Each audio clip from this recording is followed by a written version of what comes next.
So in this video we're going to be doing acids, bases and alkalis.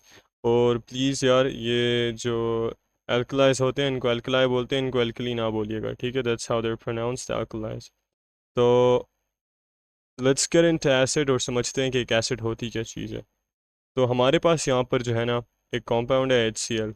एक second, हमारे पास यहाँ पर एक compound है HCl, ठीक है? अच्छा, अब ये कंपाउंड क्या होता है, इसको हम वाटर में डालते हैं, ठीक है, H2O में डालते हैं। हमने यहाँ पर HCl लिया, यहाँ पर हमारे पास वाटर था, हमने क्या किया, HCl को उठा के पानी में डाल दिया। अब HCl को जब पानी में डालते हैं तो ये कंपाउंड जो है ना ये बेसिकली टूट कर दो आयंस देता है हमें। कौन कौन से आयंस देता है? ये हमें देता है हाइड्रोजन का H पॉजिटिव और क्लोरीन का Cl नेगेटिव। तो अब एसिड क्या चीज़ होती है? एसिड बेसिकली वो चीज़ होती है, वो सब्सटेंस होता है जिसको जब आप पानी में डिज़ोल्व करते हो तो वो आपको हाइड्रोजन पॉजिटिव आयंस देता है, ठीक है? वो चीज़ जो पानी में डिज़ोल्व होकर आपको हाइड्रोजन पॉजिटिव आयंस दे वो एसिड कहलाती है। देखो यहाँ पर इसके ऊपर हाइड्रोजन जो था उसके ऊपर एक पॉजिटिव चार्ज था, तो ये एसिड है, एटम नहीं है, ठीक है, न्यूट्रल नहीं है, जिसके ऊपर ज़ीरो चार्ज नहीं है, इसके ऊपर पॉजिटिव चार्ज है, ठीक है? तो ये एक आयन है। और जब भी कोई सब्सटेंस आपको पानी में डिज़ोल्व होकर हाइड्रोजन पॉजिटिव आयन दे वो आपका एसिड होएगा। एक और एग्जांपल को देख लेते हैं नीचे। ये हमारे पास है, इसको कहते हैं HNO3, ठीक है, इसको हम लिखते हैं HNO3,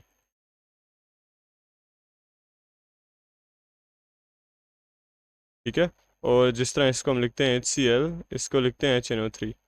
अच्छा, अब HNO3 की भी क्या प्रॉपर्टी है? HNO3 जो है वो क्या होता है, उसको जब आप पानी में डिज़ोल्व करते हैं, ठीक है, पानी में जब आप उसको डिज़ोल्व करते हैं तो वो आपको एक हाइड्रोजन पॉजिटिव आयन देता है। तो क्योंकि आपको हाइड्रोजन पॉजिटिव आयन दे रहा है पानी में डिज़ोल्व होकर, तो ये भी हमारे पास क्या होएगा, ये भी हमारे पास एसिड होएगा। तो हर वो चीज़, हर वो सब्सटेंस जो आपको पानी में डिज़ोल्व होकर H पॉजिटिव आयन दे वो क्या होता है, वो आपका एसिड होता है।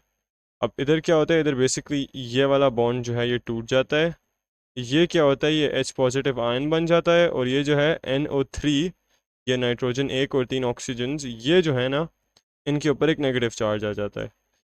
तो ये डायग्राम्स वगैरह आपको याद करने की ज़रूरत नहीं है, ठीक है, इनमें से कुछ भी आपको याद करने की ज़रूरत नहीं है, बस ये फैक्ट आपको पता होना चाहिए कि वो सब्सटेंस जिसको आप जब पानी में डिज़ोल्व करते हैं और आपको H पॉजिटिव आयंस देता है वो क्या होता है, वो आपका एसिड कहलाता है, ठीक है? तो ये हमारे एसिड की कहानी है। इधर जो भी बन रहा है वो इतना ज़रूरी नहीं है, लेकिन आपका H पॉजिटिव आयन जो है ना, हाइड्रोजन पॉजिटिव आयन, वो बहुत ज़रूरी है, ठीक है? तो ये हमारी एसिड्स की कहानी है। अब ज़रा देखते हैं बेसिस क्या होती हैं। अब बेसिस की डेफिनेशन जो है वो बहुत आसान है, ठीक है? बेसिस क्या होते हैं? बेसिस बेसिकली मेटल ऑक्साइड होंगे या मेटल हाइड्रोक्साइड होंगे, और उनकी स्पेशल बात क्या है, वो रिएक्ट करेंगे एसिड्स के साथ सिर्फ आपको सॉल्ट एंड वाटर देने के लिए। इसके अलावा कोई भी तीसरा कंपाउंड प्रोड्यूस होए तो वो चीज़ बेस नहीं होएगी, ठीक है? दोबारा सुन लें, मेटल ऑक्साइड हो सकता है या मेटल हाइड्रोक्साइड हो सकता है। मेटल ऑक्साइड क्या होता है? मेटल ऑक्साइड बेसिकली कह लो कि आपके पास है, मुझे एक एग्जांपल सोचने दें, आपके पास कह लें ZnO है, ठीक है, जिंक ऑक्साइड है आपके पास, ये आपका एक मेटल ऑक्साइड है, ठीक है? मतलब कोई भी मेटल हो, इस तरफ मेटल हो और यहाँ पर ऑक्साइड आयन हो जिसको हम कहते हैं O2 नेगेटिव, ठीक है?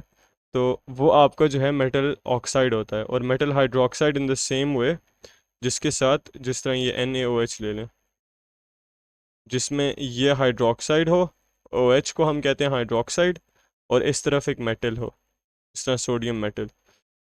तो मेटल ऑक्साइड या मेटल हाइड्रोक्साइड्स जो एसिड्स के साथ रिएक्ट करके आपको सिर्फ सॉल्ट या वाटर दें तो वो आपकी बेसिस होती हैं, ठीक है? तो आपके प्रोडक्ट्स में एक सॉल्ट होनी चाहिए और एक वाटर होना चाहिए, इसके अलावा कुछ भी नहीं होना चाहिए। और रिएक्शन क्या आएगा? रिएक्शन आपका आएगा एसिड प्लस बेस, और आपको सिर्फ ये दो प्रोडक्ट्स मिलने चाहिए। तो बेस फिर कोई भी हो सकती है, सोडियम हाइड्रोक्साइड भी हो सकती है या जिंक ऑक्साइड भी हो सकती है। तो बेसिकली या तो मेटल हाइड्रोक्साइड होएगा या मेटल ऑक्साइड होएगा, ठीक है? अब बात करते हैं एल्कलाइज क्या होते हैं। तो बेसिस की एक सब टाइप है, उनको हम कहते हैं एल्कलाइज। और इनकी स्पेशल बात क्या होती है? इनकी स्पेशल बात ये होती है कि ये वाला रूल तो फॉलो करते ही हैं, ये वाला रूल तो इनका फॉलो होता ही है, लेकिन उसके साथ साथ ये जब पानी में डिज़ोल्व होते हैं तो ये क्या करते हैं, ये आपको हाइड्रोक्साइड आयंस देते हैं। ठीक है, हाइड्रोक्साइड आयंस मतलब ओ एच नेगेटिव आयन। ठीक है, हाइड्रोक्साइड आयन को कहते हैं जिसके ऊपर ओ एच हो और ओ एच के ऊपर एक नेगेटिव का चार्ज हो। तो एल्कलाइज जो हैं वो एसिड से इस तरीके में सिमिलर हैं कि एसिड्स पानी में डिज़ोल्व होकर हाइड्रोजन पॉजिटिव देते हैं, एल्कलाइज पानी में डिज़ोल्व होकर ओ एच नेगेटिव आयंस देते हैं। ठीक है, और एल्कलाइज जो हैं वो ऑब्वियसली सारी एल्कलाइज बेसिस होती हैं, तो वो ये रूल भी फॉलो करती हैं। ठीक है, ये वाला रूल, वो एसिड के साथ रिएक्ट करके सॉल्ट या वाटर देती हैं। अच्छा, अब देख लेते हैं कौन सी बेस एल्कलाई नहीं होएगी। कौन सी बेस एल्कलाई नहीं होएगी? लेट्स सपोज हमारे पास यहाँ पर जिंक ऑक्साइड है। जिंक ऑक्साइड को आप पानी में डिज़ोल्व करें